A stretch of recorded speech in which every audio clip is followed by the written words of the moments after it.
je voudrais vous parler du point de vue des détenus par rapport à ce village pénitentiaire. Il se fait qu'il y a donc plusieurs bâtiments avec une cour centrale et donc les détenus peuvent se déplacer. Ils prennent beaucoup de temps à se déplacer, comme nous d'ailleurs à la commission de surveillance.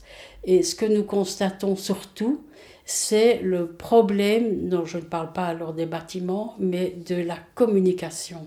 Il y a, à mon avis, un énorme problème de communication à tous les niveaux. Le détenu doit s'exprimer par petits rapports, donc un rapport écrit.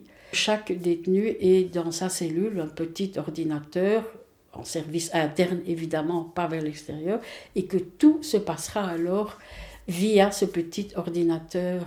Chaque demande, que ce soit une demande de base ou que ce soit un rapport à la direction, devra passer par cet ordinateur.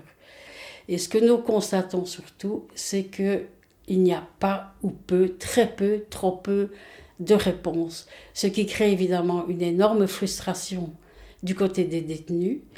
Et du coup, comme ils n'ont pas de réponse, ils ont tendance à réécrire et inonder les services, ce qui a juste comme effet d'énerver, on peut le comprendre, les services en question. Et quand je dis tous les services, c'est malheureusement aussi jusqu'à la direction. Évidemment, cette prison devient énorme et les services sont débordés. Les cellules sont certes plus confortables qu'elles ne l'étaient à Forêt. La plupart des détenus venaient de Forêt ou de Saint-Gilles et de Berkendael pour les femmes. C'est évidemment un confort meilleur, mais ce n'est pas tout à fait au point non plus. Et par exemple, c'est un détail, mais il y a une petite surface douche dont le niveau est plus élevé que la cellule, que le niveau de la cellule.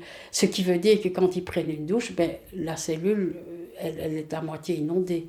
Donc ce sont des défauts techniques qui n'ont pas été bien pensés apparemment. Et alors une chose qui nous inquiète fort, je crois que ce n'est pas propre à Aaren, mais c'est une montée de détenus qui ont des problèmes, sérieux problèmes psychologiques.